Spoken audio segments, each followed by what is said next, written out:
ஸ்ரீ சாய்பாபாவின் ஜீவசமாதி நினைவு நாளை முன்னிட்டு மித்ரன் பிரஸ் மீடியா அசோசியேஷன் சார்பில் பள்ளி மாணவ மாணவிகளுக்கு நோட்டு புத்தகங்கள் மற்றும் ஏழை எளியோருக்கு நலத்திட்ட உதவிகள் வழங்கப்பட்டன. சென்னை வேளச்சேரி நேரு நகர் பெரியார் தெருவில் ஸ்ரீ சாய்பாபாவின் ஜீவசமாதி நினைவு நாள் மற்றும் 8வது ஆண்டு சிறப்பு பூஜையை முன்னிட்டு 500க்கும் மேற்பட்ட பள்ளி மாணவ மாணவிகளுக்கு கல்வி உபகரணங்கள் மற்றும் ஏழை எளிய பொதுமக்களுக்கு உணவு வழங்கும் நிகழ்ச்சி மித்ரன் பிரஸ் மீடியா அசோசியேஷன் சார்பில் நடைபெற்றது. அச்சங்கத்தின் தலைவர் சீதாபதி பள்ளி மாணவ மாணவிகளுக்கு நோட்டு புத்தகங்களையும் பொதுமக்களுக்கு உணவும் வழங்கினார். இந்நிகழ்ச்சிக்கு வேளச்சேரி சமூக ஆர்வலர் சண்முகவேலன் தலைமை வகித்தார்.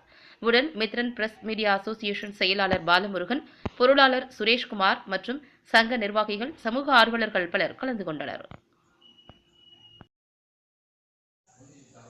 தொடர்ந்து உடனுக்குடன் அப்டேட்டுகளை தெரிந்து கொள்ள நமது கொளத்தூர் நண்பன் சேனலை சப்ஸ்கிரைப் செய்து சோசியல் மீடியாக்களையும் ஃபாலோ பண்ணுங்க.